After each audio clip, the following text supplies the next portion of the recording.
Hey Evan, did you know that there are a ton of people who are watching our videos who haven't subscribed? Oh no! Please subscribe if you haven't already.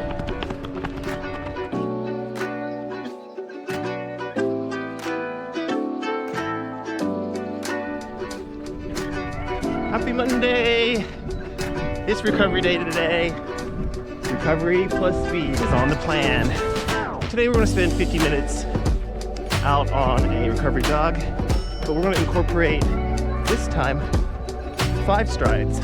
We are on our 4th day of incorporating strides to our weekly schedule to help Evan get some speed in her legs and help her with her top end speed.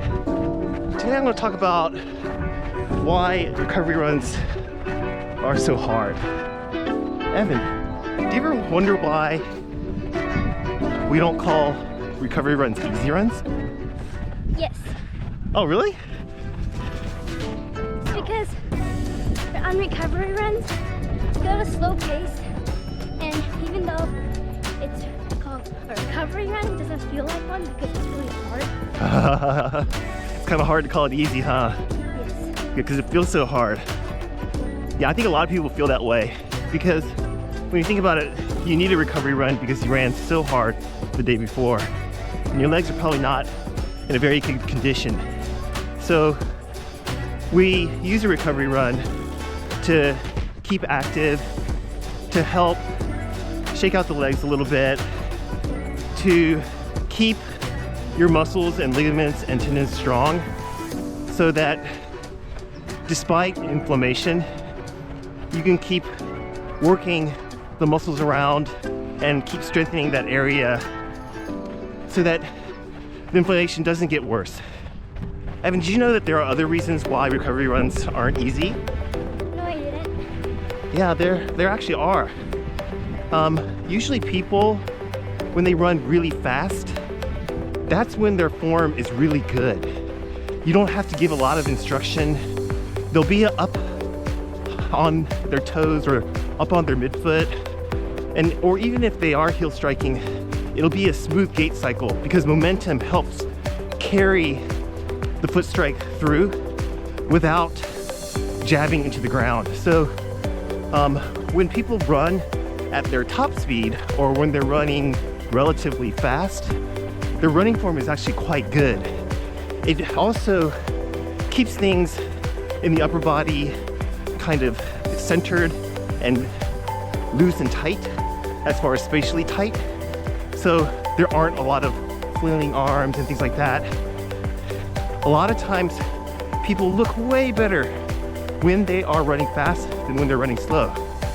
So when we're on a recovery run, we're never running near top speed or even tempo speed or even in our easy pace range. Sometimes we're running much slower than that. So it's hard to maintain good running mechanics. And a lot of times people start plodding. They start dropping their cadence down really, really, really low. And then they start plodding and their foot strike becomes foot jabs instead of smoothly rolling over. So running during recovery day can be very difficult because you have to pay a little bit more attention to it and make sure that your cadence is high, that your body position is upright, and that your arm swing is nice and small and loose and close to your chest. Yeah, jogging at the end of a long run or jogging during a recovery day, it's pretty tough, isn't it, Evan? But there are times when it does feel pretty easy, huh? And you can feel like you can run forever. Maybe not forever, but at least for an hour, huh? I think maybe that's probably around maybe 7:30, 7:45 pace for you. When maybe at the very beginning of that, you don't feel super comfortable, but after about 20 minutes, you kind of forget that you're running anymore and you're not breathing too hard, but you're moving fast enough where you're in a groove. Would you say it's around 7:30 to 7:45? Yep. I think that's what you can call easy pace. And then probably when you kind of tighten the screws a little bit, once you get around 7:15 to 7-minute pace, you start to feel a little pressure, don't you? And that's probably like the top end of your easy pace, and you're moving into steady state. So easy running is really the kind of running where you feel like you don't have to put a lot of effort into it. Just because you're moving slower doesn't mean that it's easy necessarily. Sometimes the jog can feel worse and you can think more thoughts and think more negative thoughts. Easy running really is that easy pace, that pace that we do on long runs during 5K builds, or that pace that we do when we float miles during marathon training. So on recovery days, don't take it easy. Meaning, don't tune out. It's not so easy that you don't have to think anymore. We do have to think. We need to focus on maintaining good form, keeping a super high cadence, keeping our foot strike beneath our hips, and keeping our arm swing nice and small and relaxed. If you do that, I'm sure you'll be well recovered and ready for that next super hard session on the following day. All right, let's get some strides in.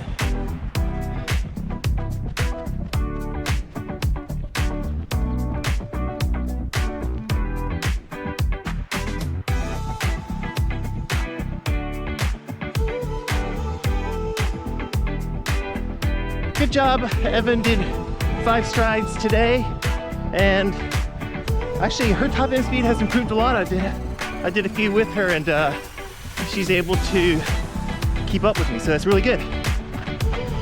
Hey everybody, thanks for watching today's video.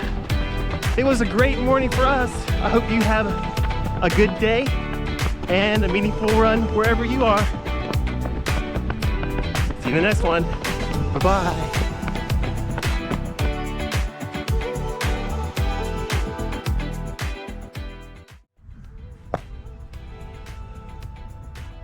Other side.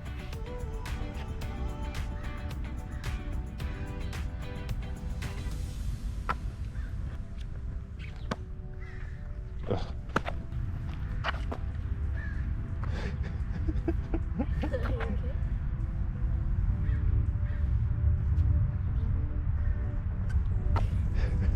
The other side.